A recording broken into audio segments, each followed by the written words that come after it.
अस्सलाम वालेकुम, मेरा नाम डॉक्टर अदनान है। आज की वीडियो प्रेग्नेंट माँओं और उनके हस्बैंड के लिए मोस्ट इम्पॉर्टेंट है, क्योंकि इसमें हम 12 कंडीशंस के ऊपर बात करेंगे जिनमें आप बीवी के साथ मुलाकात नहीं कर सकते। सबसे पहले है सर्वाइकल इनकम्पिटेंस। इसमें अगर 6 माह से पहले जो सर्वाइकल लेंथ है, बच्चेदानी के मुंह की जो लेंथ है वो 25 मिलीमीटर से कम है, तो आप बीवी के साथ मुलाकात नहीं कर सकते।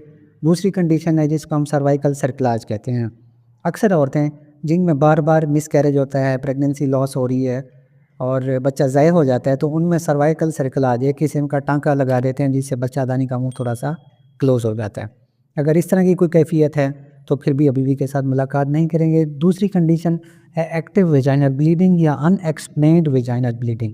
इसमें क्या होता है, ब्लीडिंग होती है, थोड़ी बहुत स्पॉटिंग तो नॉर्मल है। अगर ज़्यादा मसला है, ब्लीडिंग ज़्यादा हो रही है किसी मसले से, तो फिर भी आप बीवी के साथ मुलाकात नहीं करते। तीसरी कंडीशन है जिसको हम कहते हैं प्लेसेंटा प्रीविया।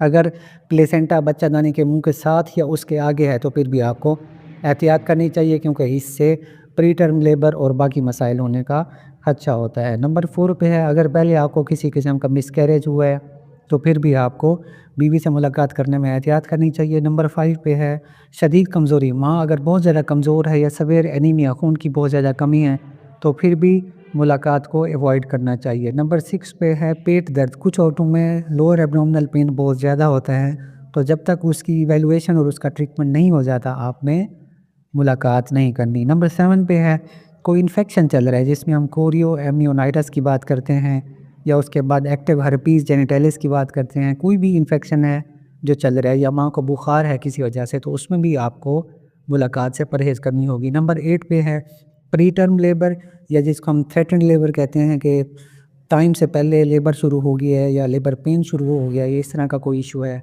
तो फिर भी आप बीवी के साथ मुलाकात नहीं करेंगे। नंबर 7 पे है कि मैच्योर रप्चर ऑफ मेम्ब्रेन्स। इसमें क्या होता है, जो पानी की थैलियाँ हैं वो वक्त से पहले फट जाती हैं, तो फिर भी आपको एहतियात करनी होती है। नंबर 10 पे है मल्टीपल प्रेगनेंसी। अगर आपकी जो प्रेगनेंसी है एक से ज़्यादा है तो फिर भी आपको एहतियात करनी है, क्योंकि उसमें 2 कैविटीज़ होती हैं और जब आप मुलाकात करते हैं तो उसमें नुकसान पहुँचने के चांसेस थोड़े से ज़्यादा हो जाते हैं, तो इसलिए हम एहतियात करने का कहते हैं। नंबर 11 पे है माँ की कोई बीमारियाँ हैं जिसमें पहले हमने सेवियर एनीमिया आपको बता दिया है, उसके बाद अनकंट्रोल्ड हाइपरटेंशन, ब्लड प्रेशर की बीमारी जो कंट्रोल में नहीं है, या जिसमें हम एक्लेम्शिया प्री एक्लेम्शिया की बात करते हैं, या उसके बाद है कार्डियक डिजीज़, दिल की कोई ऐसी बीमारी है वो मतलब एडवांस स्टेज है जिसमें डॉक्टर ने आपको बहुत ज़्यादा एहतियात बता दी है, तो उसमें भी आपको मुलाकात से एहतियात करनी पड़ेगी।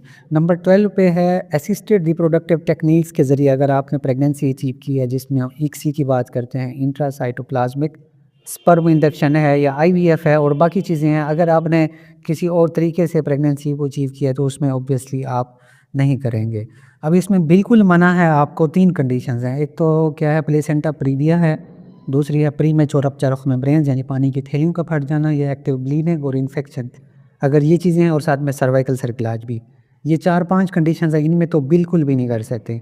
थोड़ी बहुत स्पेस ली जा सकती है या आप आराम से कर सकते हैं, तो उसमें यह है कि मल्टीपल प्रेगनेंसी में आप थोड़ा बहुत कर सकते हैं। प्रीवियस प्रेगनेंसी लॉस हुआ है तो उसमें भी आप थोड़ा बहुत, मतलब ज़्यादा उसके साथ नहीं। और उसके बाद मेडिकल डिजीज़ जैसे मैंने आपको हाइपरटेंशन का बताया या एनीमिया का बताया, तो उसमें भी थोड़ी एहतियात के साथ आप कर सकते हैं। इस चैनल को सब्सक्राइब कर लें, अगर हमारी वीडियो को नए कपल्स के साथ लाजमी शेयर करें। अल्लाह हाफ़िज़।